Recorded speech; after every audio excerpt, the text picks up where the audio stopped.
Hello everyone, and welcome to my first impressions video on the anime for fall of 2015. So it's the new season of anime, and I've picked up a fair few series this time around, and so I'll be giving you my thoughts on the ones I've watched so far. I've watched 3 episodes of each one.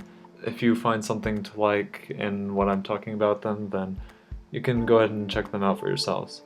The first one is probably the elephant in the room, really. Everyone's probably heard of it by now. One Punch Man. It has a kind of zany and ironic humor with a touch of self-parody to it. So, as the name suggests, One Punch Man, it's about this guy who can defeat all his enemies in one punch, and it's this land full of superheroes and villains. So it takes that kind of Marvel-style approach and it mixes in this kind of ironic humor with it. The action is pretty top-notch, and every episode provides several laughs. The characters are also pretty amusing. So yeah, this is the definition of what I'd say a fun show is. It isn't really there to be much of anything else, and it's pretty self-aware of what it's trying to do. It's very accessible to the Western audience because of the familiar theme of superheroes and the type of humor that it employs. Oh, and the power metal opening theme is also pretty sweet. The second anime I'll be looking at is A Corpse is Buried Under Sakurako's Feet. This is a mystery anime with the main theme and focus on corpses and bones.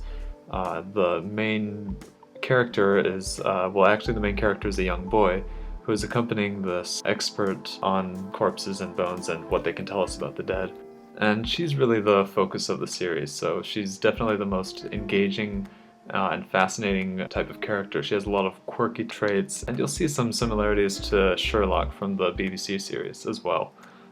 There'll be times when she goes and analyzes all the details of a subject, such as a corpse that has been laid out, and try to find out what the cause of death is, just by little clues that she gets. It's very much that very quick-minded thinking and observation skills that Sherlock has. It's very fun to watch, I think. What I enjoy most about the series is probably the human interactions and experiences that accompany the main duo's expeditions. Speaking of the young boy that accompanies Sakurako, and incidentally our main character, is slowly starting to grow on me, but I don't think he's particularly interesting so far. He was a bit annoying to me in the first episode, but I didn't have too much of a problem with him in the next 2 episodes. So hopefully he also develops as a character and we'll be able to get more into this anime. The next anime I'll be looking at is Mobile Suit Gundam Iron-Blooded Orphans, and this is actually my first Gundam series, so full disclosure there, so I'm probably not the best person to talk about this. But that said, it seems very promising so far. The story follows a company of soldiers fairly low on the totem pole as they're tasked with the safety of a foreign princess of some sort. So the premise reminded me a lot of Aldnoah Zero from last year, but so far I'm expecting that it's going to be a lot better. It's pretty gritty and a little bit of an edgy series, which fits the kind of anime I like. And I don't know how well the story will pan out yet, but so far it does seem like a promising mecha series.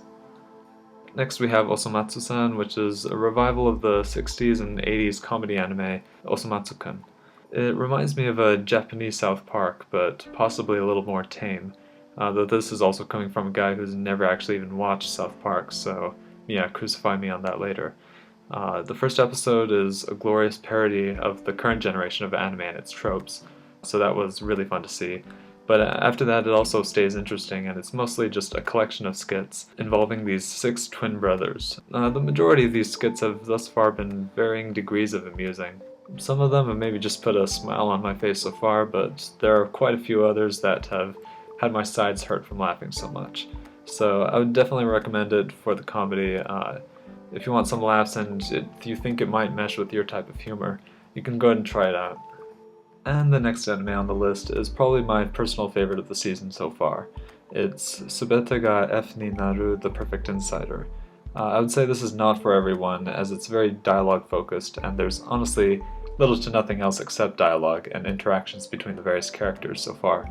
Though rather than a slice of life series, this is very much a mystery series, with a lot of focus on character interactions and development. So yeah, it seems like we have a bit of a mystery theme going on with this anime season, and I honestly really like that. So the characters in this show feel very realistic to me, and in particular the university professor Saikawa is probably the most interesting and my personal favorite character of the season so far.